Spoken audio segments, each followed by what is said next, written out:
Today I'm going to show you how to create a soft glam look, perfect for mature eyes. We're going to start off by prepping with a little bit of concealer. I'd recommend using concealer mixed with an eyeshadow primer, as some eyeshadow primers can be quite drying on mature lids. But prepping the lids in this way will give the eyeshadow something to hold on to while creating a blank canvas for us to work on. I've chosen these 4 eyeshadows to create this look, and I'll talk you through each one that you need.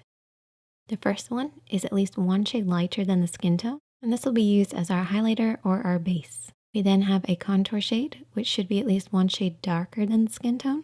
Then we have our mid-tone or transition shade. This should be somewhere in between our contour and our highlight. And then we have our 4th shade, which is a highlighter. This can have a little bit of shimmer to it and should be about 1 shade lighter than the skin tone. These are just 4 single shadows, but there's lots of different palettes that have this variety, so you can definitely recreate it. As far as brushes go, you're going to need a blending brush, a flat brush, a clean blending brush, which I'll explain a little bit later, and also a smaller brush, just for any detailed work. We're going to start off with the blending brush and our mid-tone. We're going to apply this in the crease of the eye, stopping underneath the brows. Now for mature lids or hooded eyes, you want to make sure that you really work your mid-tone into that hooded area.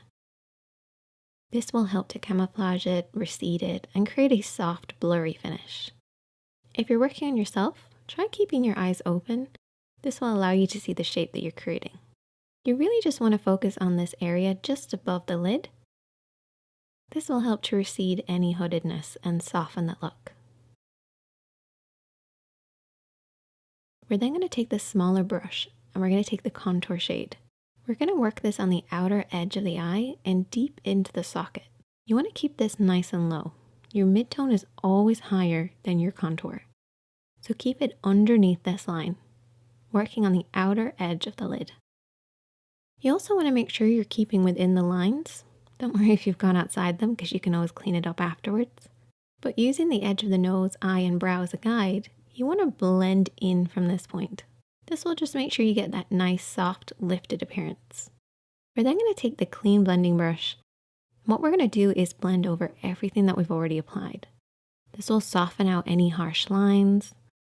And you're not going to apply any eyeshadows with this, you're just blending with whatever's already there. By using a clean blending brush, you're going to stop that muddy appearance that can happen. Try holding the brush really far down the handle and just softly sweep over everything. We're then going to take the flat brush and we're going to take the highlighter shade and apply this on the inner corner of the eye and softly sweep it to about the halfway point of the lid. Try to keep this nice and low. You don't want to touch the crease with this. Everything else on the lid is kept quite matte, and this is just to add a little bit of shine. Sticking with that same flat brush, we're also going to take the matte shade and we're going to apply this underneath the brows. This will just add a little bit of definition, and you can also apply it over the top of the highlight to soften any of that really harsh highlighted effect. This will give you that really blurry effect, which is perfect for mature lids. I then finish off by cleaning up on the outer edge of the eye with concealer. This will give a lifted appearance to the eye, some lashes and mascara, and that's the finished look. If you'd like to see more looks on mature lids, definitely let me know in the comment section. Hit that subscribe button if you're new, and hit that like button. I'll see you in the next.